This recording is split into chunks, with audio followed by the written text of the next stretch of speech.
নমস্কার বন্ধুরা, অভিনব চৈতিস ব্লগে তোমাদের সবাইকে আবার একবার স্বাগত জানিয়ে আজকে নতুন আরেকটা ব্লগ শুরু করছি। তোমরা সকলে কেমন আছো, কে কোথা থেকে আমার ব্লগগুলো দেখছো আর দেখে কেমন লাগছে সেটা অবশ্যই কমেন্ট করে জানিও। ভালো লাগলে লাইক করো, বন্ধু বান্ধবের সঙ্গে শেয়ার করো। যারা ইউটিউব থেকে দেখছো তারা চ্যানেলটাকে সাবস্ক্রাইব করে দিও, পাশে থাকা বেল বাটনটাকে অল করে দিও। আর যারা ফেসবুক থেকে দেখছো তারা পেজটা অবশ্যই ফলো করো। আজকে বৃহস্পতিবার, সকালবেলা উঠেছি একটু লেটে, দেখে বুঝতেই পারছো ঘুমিয়ে চোখ মুখ ফুলে গেছে।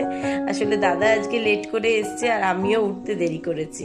নাইট ডিউটি করে এসে ওরা এখন বাবা আর ছেলে দুজনেই শুয়ে রয়েছে, কারণ ছেলেরও জ্বর বলে আজকে ওকে স্কুলে পাঠায়নি।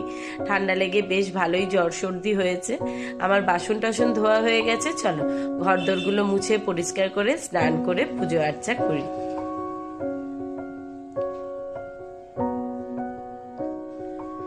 ভাগ্যিস গতকাল রাত্রিবেলায় মানে বিকেলবেলা যখন আমি বাড়ি ফিরছিলাম তখনই আসবার সময়তে ঠাকুরের জন্য ফুলটা কিনে নিয়ে এসেছিলাম। তো ফুলটা ঘরে থাকলে কি হয়, সকালবেলা পুজোটা করে নেওয়া যায়। বাসি কাজকর্ম সেরে স্নান করে এসে ঝটপট করে সমস্ত ঠাকুরকে স্নান করিয়ে মুছিয়ে ফুল দিয়ে সাজিয়ে গুছিয়ে নিয়েছি। এবার মিষ্টিটা নিয়ে আসবো, রাখা আছে বাইরে, দিয়ে ঠাকুরকে পুজোটা করে নিই। এতক্ষণে মনে হচ্ছে বাইরে আওয়াজ পাচ্ছি, রিকও উঠেছে। এবার গিয়ে দাদাকেও ডাকবো, চা করে দেবো। তারপর আজকে যদিও বেশ খানিকটা লেট হয়ে গেছে, ঘড়িতে প্রায় 10টা 15-20 মতো হয়ে গেছে, যাব। এরপরে চা জলখাবার কি হয় দেখা যাবে, বেলার রান্না যেটা হয় আর কি। নাইট ডিউটি করে আসলে তোমাদের দাদা একটু বাজারে বেরোতেই লেট হয়, আর সেদিনকে রান্না বান্না করে দুপুরবেলা খাওয়া দাওয়া শুরু করতেও বেশ খানিকটা সময় যায়।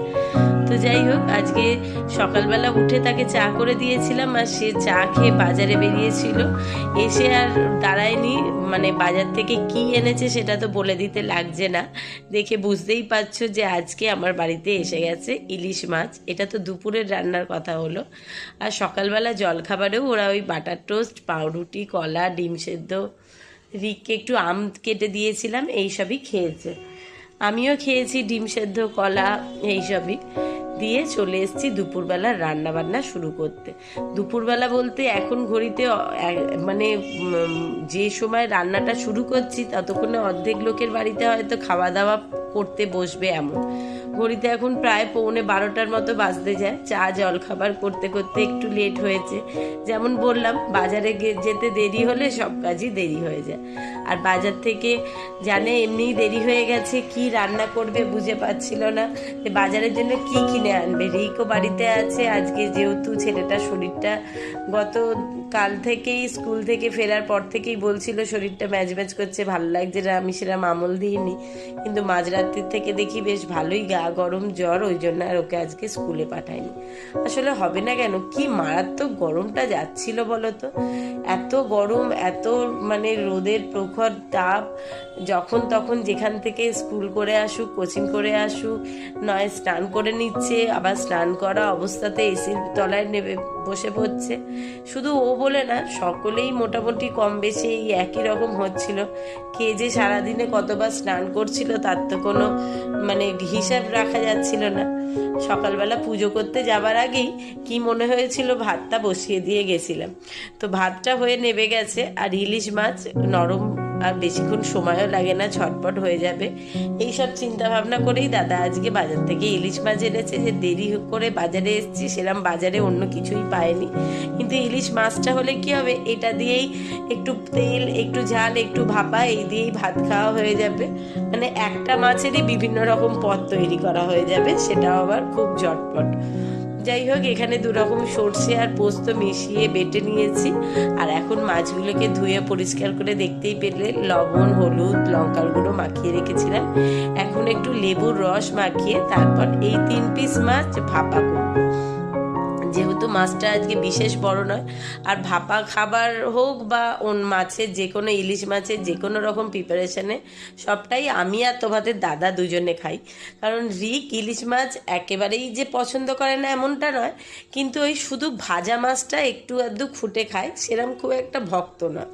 তো সেই জন্যে ওই সব রকমই করবো, একটু একটু করে দেবো, কতটা কি খাবে জানি না, কিন্তু ওর জন্য বলেছে 1 পিস মাছ ভাজা করে দিতে, তাহলেই সে খুশি। এখন ভাপার জন্য মশলাটারও তো পেস্ট করে নিয়েছিলাম, একটু দইও ঘুরিয়ে নিচ্ছি দেব।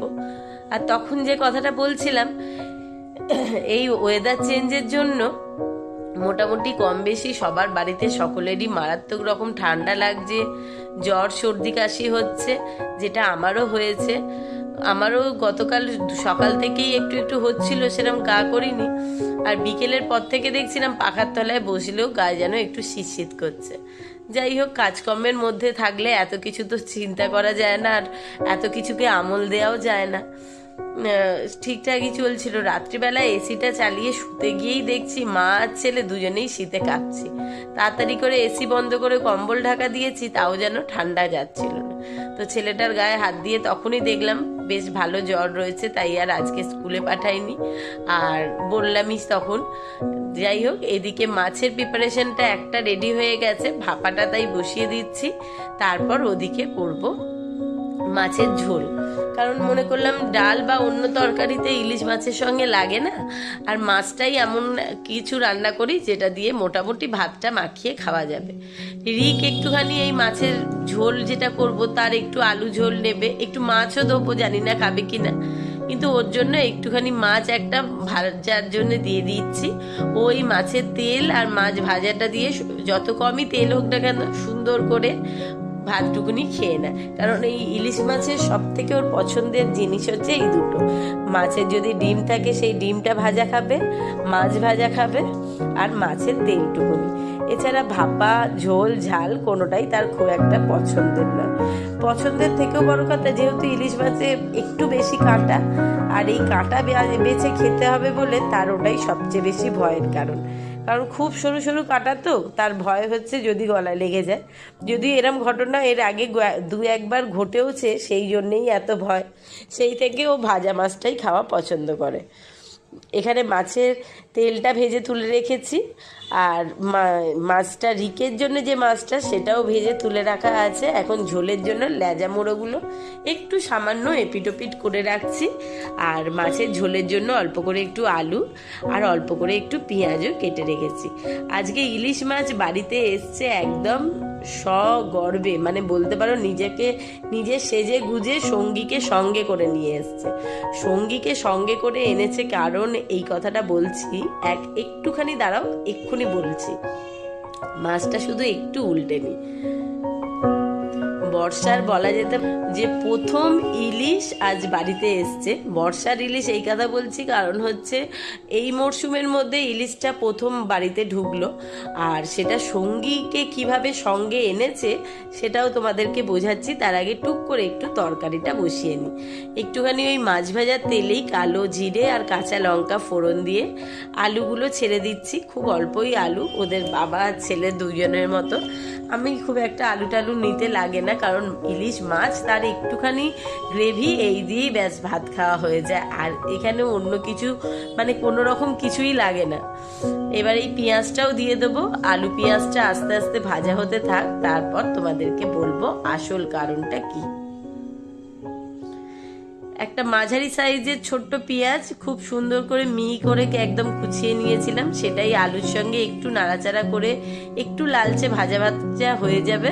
তারপর ওখানে তো সর্ষে পোস্ত পেস্ট করেই রেখেছি, মাছগুলো দিয়ে একটু ফুটে গেলে দিয়েই নামিয়ে নেব। যত বেলাতেই রান্না বসাই না কেন, ইলিশ মাছ আসলে একটা জিনিসের কি সুবিধা হয়, এত ঝটপট রান্না হয়ে যায়, আর একটা মাছ থেকেই 2-3টে পদ তৈরি হয়ে যায়, তাই এত চিন্তাও করতে হয় না। আর মাছটা রান্না করবার জন্য বিশেষ কিছু সরঞ্জামও লাগে না, আর বিশেষ কিছু সময়েরও প্রয়োজন হয় না।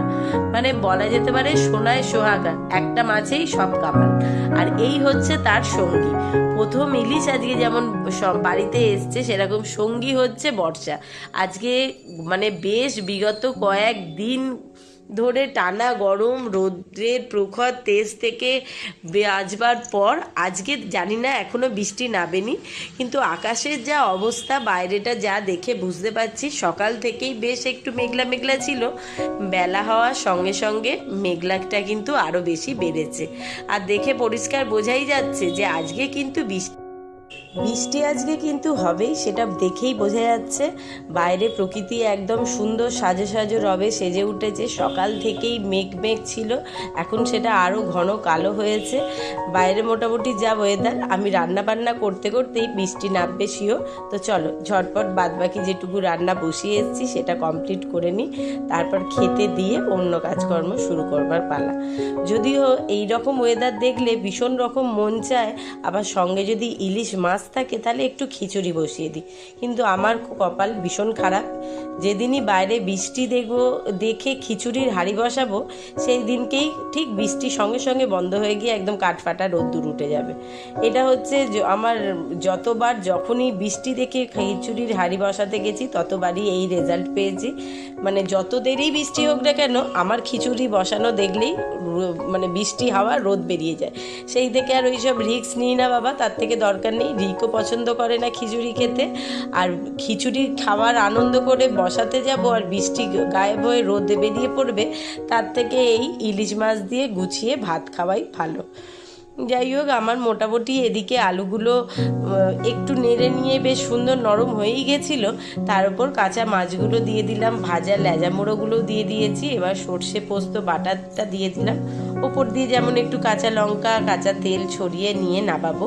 ওদিকে বাবা আর ছেলে দুজনে জলখাবার স্নান সেরে আবার সুন্দর নাক ডেকে ঘুমাচ্ছে, কারণ একজন নাইট ডিউটি করে এসছে আর একজনের জ্বরটা মোটামুটি গায়ে আছে। সকালে যদিও একটু ওষুধ দিয়েছিলাম, কিন্তু সর্দিটাও হয়েছে তো খুব, তাই জন্য শরীরটা একটু ক্লান্ত শুয়ে রয়েছে। এদিকে আমার ভাপাও রেডি, নামিয়ে নিয়েছি। ওদিকে মাছের ঝোলও রেডি। চলো এবার ঝটপট ওদেরকে ডেকে তাড়াতাড়ি খাবারটা দিয়ে দিই।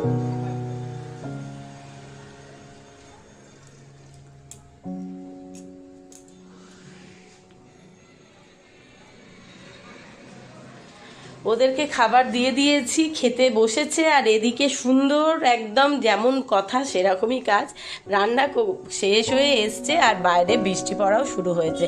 যদিও খুব তেড়ে যে বৃষ্টি হচ্ছে এমনটা নয়, কিন্তু মোটামুটি যা বৃষ্টি হচ্ছে গরমটা বেশ অনেকটা কমিয়ে দিল। আর এই সুযোগে সুন্দর বাইরেটা কিন্তু একটা ঠান্ডা হাওয়া দিচ্ছে, ওয়েদারটা একদম চেঞ্জ হয়ে গেছে। এই যা শরীরের অবস্থা, এই অবস্থাতে হাজার ইচ্ছে থাকলেও বাইরে গিয়ে একটু ভিজতে পারবো না, কারণ ওয়েদার চেঞ্জ হওয়ার সঙ্গে সঙ্গেই শরীরেরও তার চেঞ্জ শুরু হয়ে গেছে। সর্দি জ্বর, এমনি গলাটা শুনে বুঝতেই পারছো। তো অনেক খুদেদের অবশ্য দেখলাম এই সময় স্কুল ফিরতি পথে বেশ সুন্দর আনন্দ করে ভিজতে ভিজতে বাড়ি যাচ্ছে। আবার ওই ছাতেও দেখছি কিছু খুদেকে দৌড়ে বেড়াতে খেলা করতে। যাই হোক, আজকের ব্লগটা এখানেই শেষ করছি। টাটা, সকলে ভালো থেকো, সুস্থ থেকো।